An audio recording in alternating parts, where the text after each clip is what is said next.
Hello and welcome students, Gyanjyoti coaching সেন্টারের পক্ষ থেকে তোমাদের সকলকে আরো একবার স্বাগত।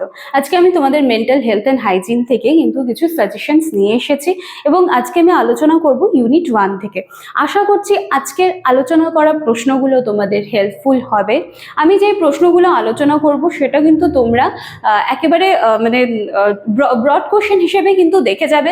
তাহলে দেখো, যখন তুমি ব্রড কোশ্চেন হিসেবে এই জিনিসগুলো আলোচনা করে নিবে বা এই জিনিসগুলো ব্যাপারে যখন তোমার কনসেপ্টে ক্লিয়ার থাকবে, তখন কিন্তু সেখানে যদি ব্রড কোশ্চেন হিসেবে যখন তুমি সেটাকে পড়ে যাচ্ছ, সেটা যদি তোমার অ্যাজ এ শর্ট কোশ্চেন হিসাবে আসে, তাহলে কিন্তু তুমি সেটা ইজিলি কভার করতে পারবে। ঠিক আছে, চলো আর কথা না বাড়িয়ে আজকের আমার যে সাজেশনস গুলো আমি নিয়ে এসেছি সেটা আমি একটুখানি আলোচনা করে দিচ্ছি। দেখো, আজকে আমি ইউনিট 1 থেকে আলোচনা করছি। সবার প্রথমে রয়েছে যে মানসিক স্বাস্থ্য বলতে কি বোঝো। নাম্বার 2, মানসিক স্বাস্থ্য বিজ্ঞান বলতে কি বোঝো। নাম্বার 3, মানসিক স্বাস্থ্যের কয়েকটি বৈশিষ্ট্য উল্লেখ করো। মানসিক স্বাস্থ্য বিজ্ঞানের মূল উদ্দেশ্যগুলি কি কি। নাম্বার 4, ঠিক আছে। নাম্বার 5, মানসিক অসুস্থতার কারণগুলি উল্লেখ করো।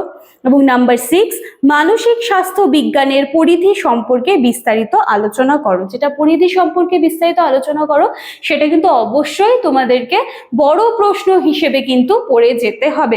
আমি আবারও বলবো যে কটাই প্রশ্ন, মানে 6টা এখানে ছিল, আমি 6টাই আলোচনা করেছি এবং এই 6টাই কিন্তু আমি তোমাদেরকে বলবো যে তোমরা কিন্তু বড় প্রশ্ন হিসেবে পড়ে যেও। ঠিক আছে, বড় প্রশ্ন পড়তে গিয়ে যখন তোমাদের ওভারঅল কনসেপ্টটা ক্লিয়ার হয়ে যাবে, তখন আশা করি সেখান থেকে শর্ট কোশ্চেন্স আসলেও কিন্তু তোমরা পারছো। তাহলে আজকে তোমাদের ইউনিট 1 থেকে কিন্তু কিছু সাজেশন আমি দিয়ে দেওয়ার চেষ্টা করেছি।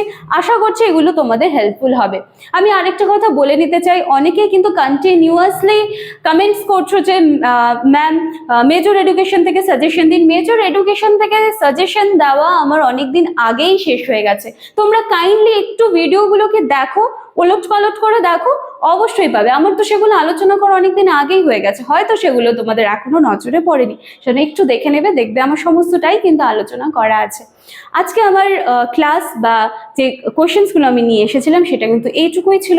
এর পরবর্তী দিনে আমি ইউনিট 2 এবং ইউনিট 3 এর কিছু সাজেশন নিয়ে কিন্তু চলে আসবো।